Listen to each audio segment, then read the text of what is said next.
untuk menambah alokasi dana dinas UMKM untuk pedagang bergulir. Ya, kami punya kapasitas ini seiring dengan membaiknya tingkat kesehatan bisa lebih ditambahkan. Itu yang pertama yang dari UMKM. Yang kedua, kami juga minta penugasan, Pak, dari Pemkot untuk adanya dana bergulir atau KUR daerah, di mana program-program yang ada di APBD bisa kami alokasikan untuk UMKM. Kenapa ini kami harus meminta, mengharapkan dengan seksama, karena penugasan ini salah satu misi dari Bank Salatiga juga dari Pemkot. Sehingga pada waktu kami ketemu Komisi B, kami juga memohon agar kami juga bisa diberi penugasan sesuai dengan tugas dan fungsi kami. Ya.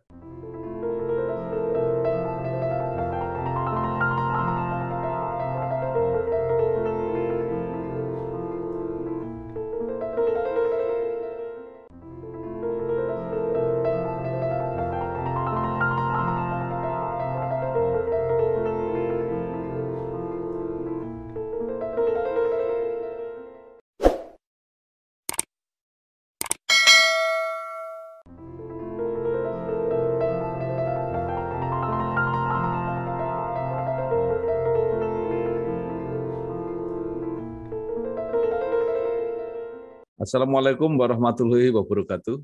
Waalaikumsalam.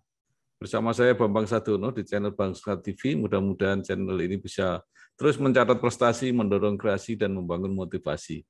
Kami sedang mempersiapkan beberapa video yang kami beri judul UMKM Pahlawan Ekonomi di Masa Sulit. Wawancara baik dengan para pelaku bisnis UMKM maupun bisnis yang memberi fasilitas mendorong untuk bertumbuhnya UMKM, antara lain adalah perbankan. Saya sudah bersama dengan Bapak Darto Supriyadi. Beliau adalah Dirut Perumda BPR Salatiga. Apa kabar, Pak? Baik, Pak Bambang, baik? Ya, alhamdulillah sehat. Ya, Pak Darto, mungkin bisa diceritakan ini keberadaan Perumda BPR Bank Salatiga ini, ya, baik sejak berdiri maupun sampai saat ini. Silakan, Pak. Terima kasih Pak Bambang, waktu dan tempatnya. Perkenalkan saya Dirut baru, Pak, baru 2 tahun maksudnya. Kami berdiri sejak 1994. Kemudian memang kami dulu berasal dari Bank Pasar. Oh. Bank Pasar milik pemerintah kota, kemudian berkembang, dan sedikit ada masalah kemarin cukup berat, dan kami masuk di 2019 untuk memperbaiki, Pak. Istilah kerennya itu merecovery beberapa masalah yang kemarin terjadi di 2018, dan insya Allah sekarang kami sudah rebound ini ceritanya. Ya. Aset kami sudah 133 miliar. Kemudian NPL sudah 5,3, sehingga sudah bisalah disebut bank sehat dan memberi kontribusi untuk masyarakat Kota Salatiga. Ini apakah khusus hanya melayani masyarakat Kota Salatiga atau di sekitarnya juga, Pak? Sekitarnya juga, Pak, karena kami memang tidak dibatasi oleh wilayah. Yang penting apa yang kami salurkan itu memang sesuai dengan kebijakan. Yang kedua, beberapa prosedur yang sifatnya umum untuk pemberian kredit, juga deposito. Okay. Kalau tidak salah kan seperti Bank Salatiga ini kan konsentrasi di melayani UMKM, Pak, ya? Ya, selain UMKM juga kredit ASN. UMKM dan kredit ASN. Ya. Sebenarnya ini kan kredit yang aman semua, Pak. Artinya ASN pasti aman. Nah, kemudian UMKM ini kan biasanya potensi pelanggarannya kecil lah gitu ya. Ya. Nah, saya update ini Pak Bambang, kebetulan sejak pandemi tahun lalu, ini kan yang banyak mengenai sasaran dan banyak yang mengeluh ini kan UMKM. Ya. Beda dengan 98. Ya. Ya, beda dengan Krismon waktu itu. Nah, kenapa? Ya karena ini dihantam dari semua lini. Ya, jadi yang dari bawah, dari atas apalagi, itu akhirnya mengena semua segmen. Ya. Dan memang terasa sekali ya, dampaknya sejak tahun kemarin sampai sekarang. Ya. Nah, sekarang pertanyaannya, apakah ada stimulus atau support yang dilakukan oleh Bank Salatiga selaku bank milik pemerintah Kota Salatiga? Saya jawab ada, Pak. Ya. Kenapa? Karena memang OJK meminta semua industri perbankan untuk melakukan support atau relaksasi kepada para pelaku usaha sekaligus nasabah. Dalam rangka apa? Untuk ketahanan ekonomi. Ya, yang kedua juga untuk mempertahankan tingkat kesehatan bank. Manakala terjadi guncangan yang sifatnya force majeure. Ya. Ya. Nah, Salatiga ini kan apa ya, kota yang cukup kreatif gitu Pak ya. Jadi UMKM-nya banyak sekali dan kelihatannya juga apa gairah sehari-harinya itu kan cukup tinggi. Ya. Sekarang seperti apa Pak ini? Kalau sepengetahuan kami Pak, karena Salatiga ini kota yang berbineka dan kota paling toleran se-Indonesia. Ya, setelah itu Singkawang. Memang di sini untuk kulinernya sangat beragam, Pak. Kuliner Indonesia Timur, Indonesia Barat, Indonesia Tengah itu ada semua di sini.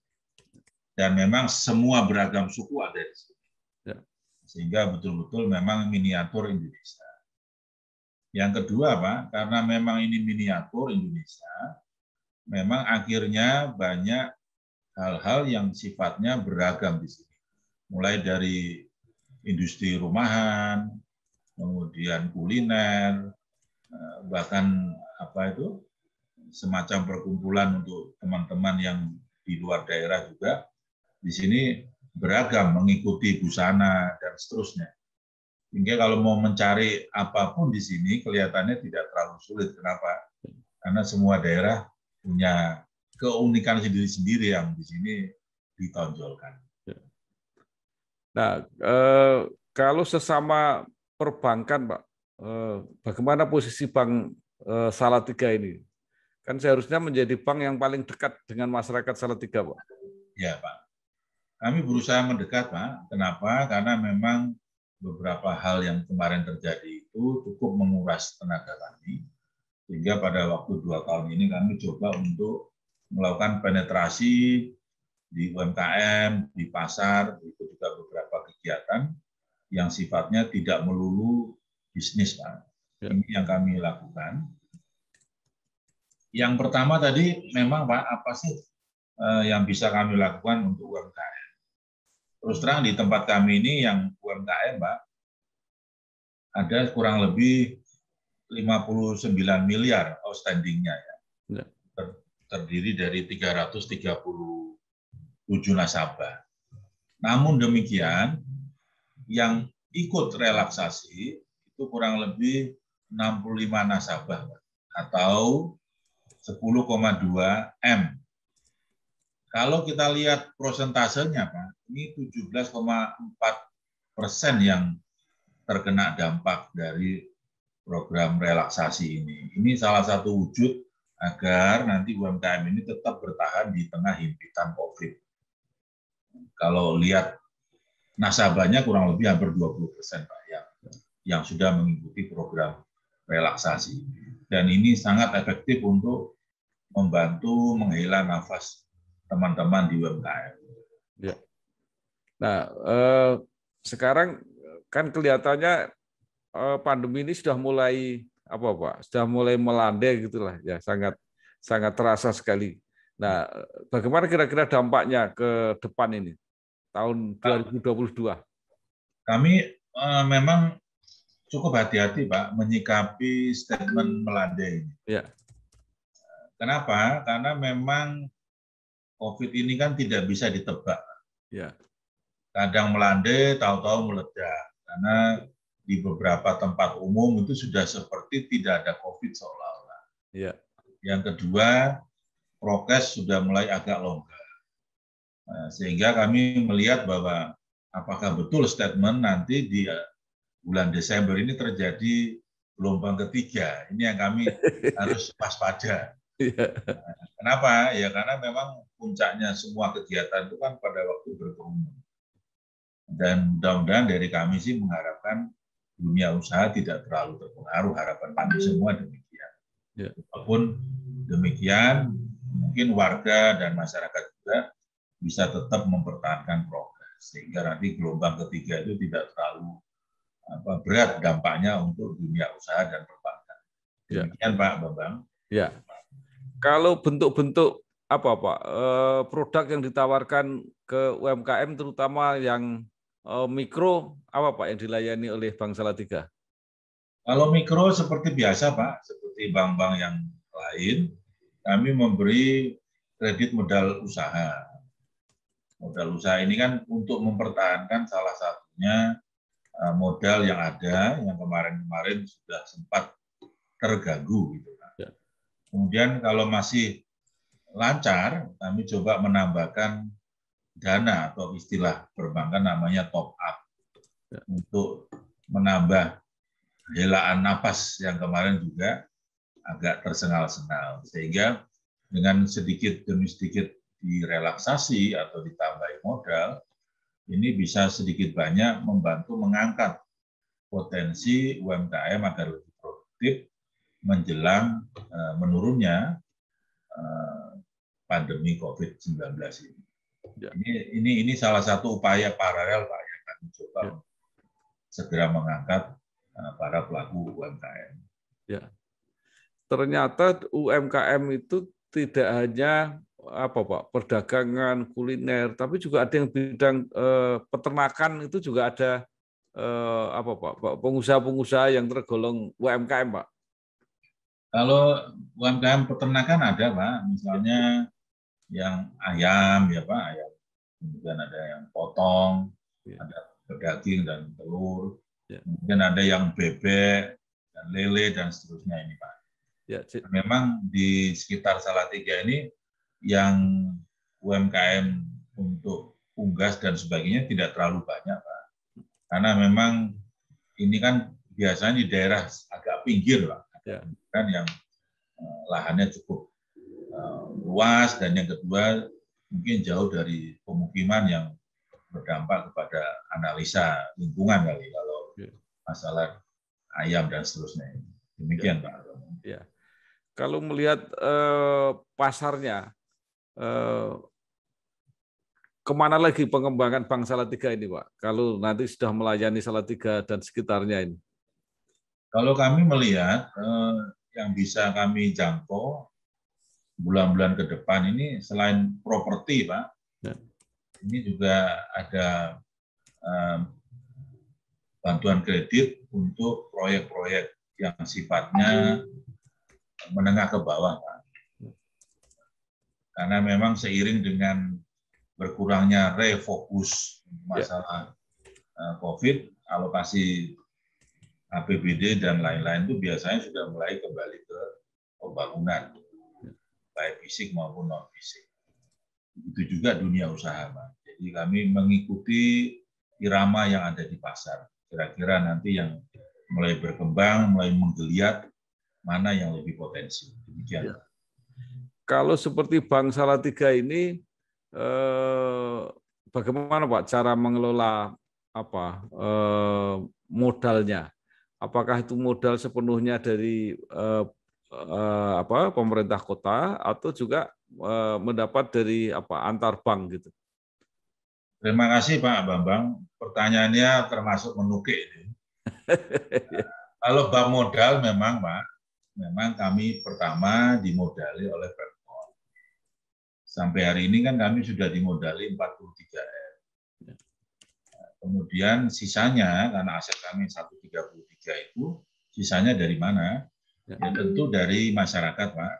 Dari nasabah yang menerima kredit dari kami, kemudian juga dari masyarakat dan perbankan yang menitipkan dananya ke kami. Kalau bahasa kerennya dana pihak ketiga, Pak. Nah, ini wujud kepercayaan. Semakin banyak yang percaya menitip, ini bukti bahwa Bank Salatiga cukup eksis di kotanya sendiri. Ya. Kalau yang program-program pemerintah, Pak, mengakses misalnya kayak KUR atau mungkin dari Kementerian Koperasi UMKM gitu, tidak ada, Pak ya? Kalau untuk revolving operasi, Pak, kami masih kecil, Pak, karena kami dipercaya oleh Dinas UMKM dan Koperasi itu masih sekitar 300 juta. Dan kami sudah matur sama Pemkot selaku stakeholder dan pemilik untuk menambah alokasi dana Dinas UMKM untuk pedagang bergulir. Ya, kami punya kapasitas ini seiring dengan membaiknya tingkat kesehatan bisa lebih ditambahkan. Itu yang pertama yang dari UMKM. Yang kedua, kami juga minta penugasan, Pak, dari Pemkot untuk adanya dana bergulir atau KUR daerah, di mana program-program yang ada di APBD bisa kami alokasikan untuk UMKM.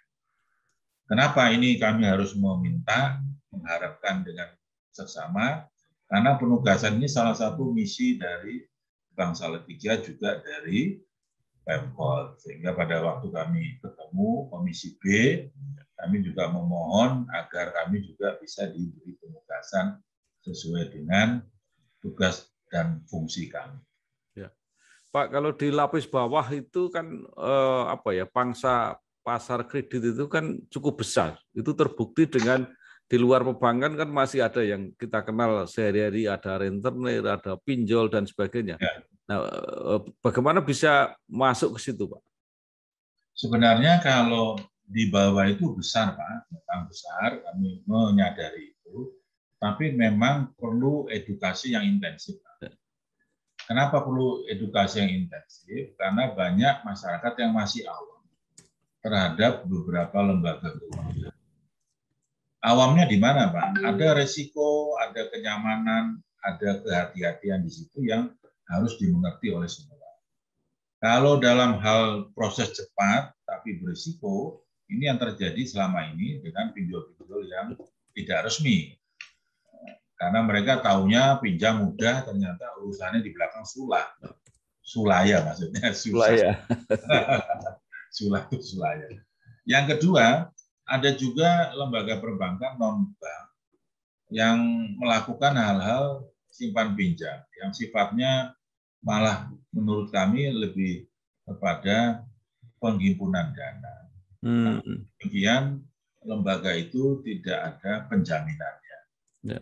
Ini juga banyak yang terjadi. Kemarin di tempat kami juga ada MLM, arisan dan sebagainya, ternyata juga bermasalah, padahal korbannya hampir 20 M sekian. Dalam tempo 6 bulan saja sudah demikian. Karena memang iming-iming return atau bagi hasil, dan yang kedua kemudahan berproses itu memang diminati, walaupun resikonya ternyata sangat besar untuk masyarakat. Oleh karena itu kami memang tidak bosan-bosannya untuk edukasi masyarakat, simpanlah dana di tempat yang dijamin oleh LPS. Memang yield-nya, bagi hasilnya tidak terlalu besar, tapi minimal untuk kondisi darurat semacam ini aman. Ya. Itu yang kami coba untuk melakukan edukasi, Pak. Sehingga korban-korban selanjutnya bisa kami minimalisir, minimal di kota kami. Demikian, ya. Pak. Sampai berapa tadi Pak jumlahnya? 60 M? Yang kemarin MLM itu sekitar 20 M sekian, Pak. Itu hanya waktu 6 bulan kepada. Ya. Baik Pak, terakhir mungkin ada saran atau harapan Bapak baik kepada pemerintah, dunia usaha, mungkin kalangan UMKM sendiri, supaya bisa mendapatkan dana yang sehat dan UMKM bisa berkembang, benar-benar bisa jadi tulang punggung ekonomi. Silakan, Pak. Ya, Pak. Kami terima kasih, Pak. Memang sudah semakin dipercaya oleh Pemkot. Kami juga bekerja sama dengan Dinas UMKM dan Koperasi untuk nanti melakukan pembiayaan kepada masyarakat dan pedagang kecil yang sudah mulai bankable. Bankable itu di atas 5 juta. Sehingga kami bisa ikut meneruskan apa yang sudah didapat di UMKM dan Dinas Koperasi. Apa yang sudah mereka dapat, rekomendasi ini bisa kami teruskan dengan versi perbankan. Kenapa? Karena mungkin adanya keterbatasan dana, kemampuan di UMKM dan Dinas tadi Koperasi, bisa kami lebih lanjut, lebih besar. Yang kedua, untuk dinas terkait dan Pemkot, mudah-mudahan dengan membaiknya iklim perekonomian ini, kami juga bisa diberi penugasan lebih seiring dengan kemampuan dan kompetensi kami. Demikian mungkin Pak Bambang, mudah-mudahan semua masyarakat menjelang berakhirnya COVID-19 ini dunia usaha lebih bergairah. Mudah-mudahan gelombang ketiga di Desember tidak terlalu horor. Iya. Baik, terima kasih Pak Darto Supriyadi, Direktur Utama Perumda BPR Salatiga. Mudah-mudahan apa yang dilakukan benar-benar membantu UMKM supaya bisa bangkit dan benar-benar pandemi COVID gelombang ketiga tidak ada lagi, sehingga semua bisa berharap tahun 2022 akan tumbuh dengan lebih baik. Terima kasih. Wassalamualaikum warahmatullahi wabarakatuh. Waalaikumsalam warahmatullahi wabarakatuh.